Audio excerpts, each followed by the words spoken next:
पाक भारत सरहद एक इंडियन फौजी ने पाकिस्तान के सामने हथियार डालकर सरेंडर कर दिया। चाय पीने की ख्वाहिश जाहिर की, लाइन ऑफ कंट्रोल की बड़ी कामयाबी। आज वर्दी में मलबूस एक भारतीय बीएसएफ का सिपाही जीरो लाइन अबूर करके बीपी नंबर 208/7 के करीब तकरीबन 30 मीटर तक पाकिस्तानी हुदूद में दाखिल हो गया। ये वाक़या बीपी कंपनी के जिम्मेदारी के इलाके में पाकिस्तानी पोस्ट महफूज के सामने पेश आया। बीएसएफ सिपाही को पाकिस्तानी रेंजर्स के सिपाही ने फौरी तौर पर पकड़ लिया।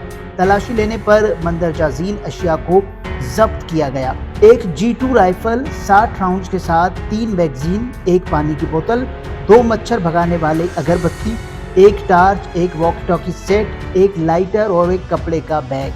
गिरफ्तार शख्स की शनाख्त कांस्टेबल PK सिंह के तौर पर हुई, जो 18/28 TC मुखर्जी स्ट्रीट, कोलकाता, मगरबी बंगाल, जिला हगली का रिहायशी है।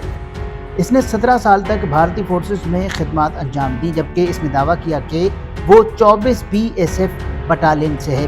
पाकिस्तानी इंटेलिजेंस के रिकॉर्ड में इसकी यूनिट को 182 BSF बटालियन के तौर पर शनाख्त कर लिया गया। मजीद तफ्तीश और चाय पिलाने की नामालूम मकाम मुंतकिल किया गया है।